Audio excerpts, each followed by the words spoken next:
What would you do if the smallest act of kindness you offered on a random Tuesday afternoon brought 10 black SUVs roaring to your front door the very next morning? Before we begin, make sure you subscribe, because this story will remind you that one simple decision can change everything.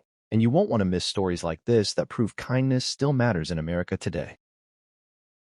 On a windy October afternoon in the small town of Millbrook, Georgia, 17-year-old Amara Johnson was already running late. The sky hung low and gray, and the air carried that restless chill that hinted winter wasn't far behind. She adjusted the straps of her worn backpack as she stepped off the city bus 2 stops early, deciding to walk the rest of the way home so she could clear her mind before tackling her mountain of homework.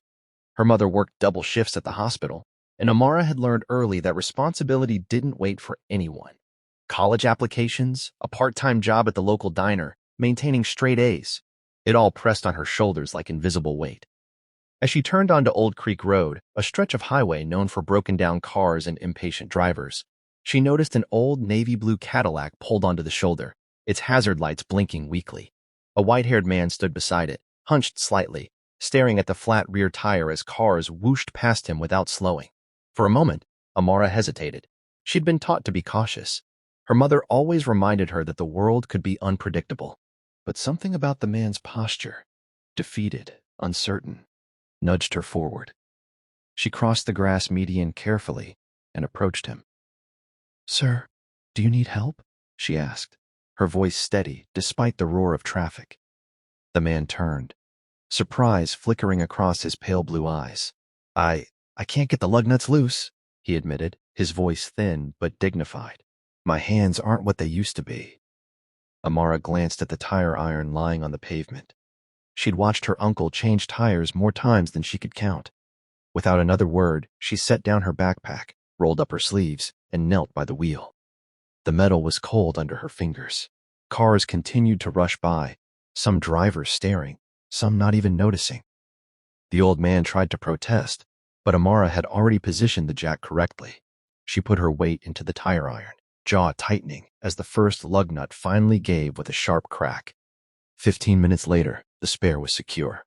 She wiped her hands on a napkin from her bag and stepped back. "You should be good to go," she said with a small smile. The man stared at her as if she'd just performed a miracle. "Young lady," he said, "most people wouldn't have stopped." She shrugged lightly. "My mom says if you can help, you help." He introduced himself as Mr. Harrison Whitmore.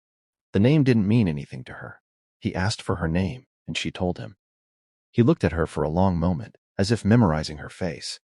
Then he reached into his coat pocket. "Please," he insisted, holding out several crisp $100 bills. Amara's eyes widened. "I can't take that," she said quickly, stepping back. "I just changed a tire. It's the least I can do." "No, sir," she replied firmly. "Just pay it forward." Something shifted in his expression, something like respect. He slowly tucked the money away. "Then I will," he said quietly. She picked up her backpack and waved as he drove off, not thinking much more about it. That night, she finished her calculus homework and helped her little brother with his reading. Life felt ordinary. But the next morning, as the sun barely rose, a low rumbling sound filled their modest neighborhood. Amara was pouring cereal when her brother froze at the window. Amara?" he whispered. She walked over and felt her stomach drop.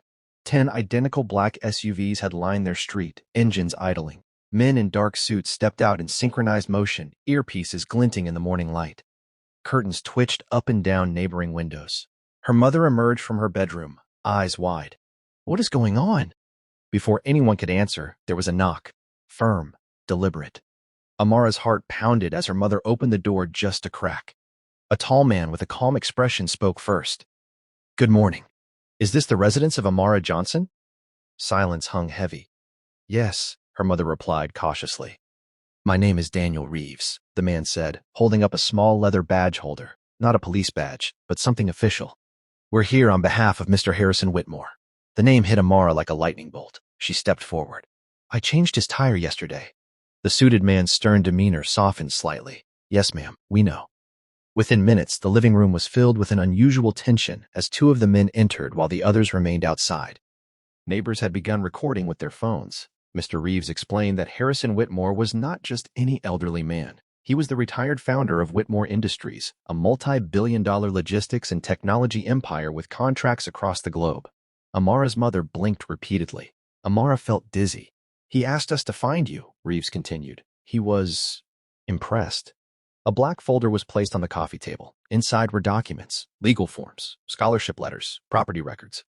"Mr. Whitmore has established a full academic scholarship for you to attend any university of your choosing," Reeves said. Amara gasped. "Additionally, he has paid off your mother's mortgage." Tears welled instantly in her mother's eyes. "But that wasn't all. He also wants to personally meet you today." The twist, however, came not from the generosity, but from the reason. As they drove Amara and her mother to Whitmore's sprawling estate, Reeves revealed that the flat tire had not been entirely accidental. Whitmore had insisted on driving himself that afternoon, despite his security team advising against it. He had wanted to see, one last time, whether strangers would still stop to help someone who appeared helpless. "You were the only one," Reeves said quietly, "out of 47 cars that passed." When they arrived at the estate, gates towering, fountains glistening, Amara felt as though she'd stepped into another world. Whitmore waited in a sunlit library. He smiled warmly when he saw her. "You restored something in me," he said simply. But the story deepened. Whitmore confided that he was terminally ill. With no surviving children and distant relatives circling his fortune like vultures, he had been searching for someone with integrity, not just to reward, but to mentor. Over the next few weeks, Amara found herself balancing high school classes with afternoons at the Whitmore estate, learning about business, philanthropy, leadership. Headlines soon spread about the mysterious convoy at her house. Social media exploded. Some praised her. Others accused the story of being staged. Conspiracy theories swirled. Then came the second twist, a legal challenge from Whitmore's estranged nephew, who claimed Amara had manipulated his uncle. Court filings threatened to freeze the scholarship fund. News vans camped outside her home. Amara, once invisible, was now under a national microscope. Through it all, Whitmore stood firm. In a televised press conference, he declared, "Character is revealed when no one is watching. This young woman had no idea who I was. She expected nothing." The court ultimately ruled in Whitmore's favor, citing documented evidence of his independent decisions. Months later, as Whitmore's health declined, he named Amara honorary chair of a new foundation dedicated to roadside assistance programs in underserved communities, ensuring no elderly person would be stranded without help. When he passed away peacefully that winter, the nation already knew her name. But the final twist came in a letter he left her, sealed until after his death. In it, he confessed that he had once driven past a stranded family decades earlier, too busy chasing success to stop. That guilt had haunted him for years. "You gave me the redemption I never gave myself," he wrote. On the first anniversary of that windy October day, Amara stood at the podium of Whitmore Foundation's headquarters, cameras flashing. She spoke not about wealth or fame, but about empathy. The same road where she'd knelt beside a broken Cadillac now bore a new sign, Whitmore Way. Yet she never forgot the simplicity of that moment, the cold metal under her fingers, the sound of rushing cars, the choice to step forward instead of walking past. And every time she saw a stranded vehicle on the roadside, she remembered that sometimes 10 black SUVs pulling up to your house aren't a threat, but proof that kindness echoes farther than you could ever imagine.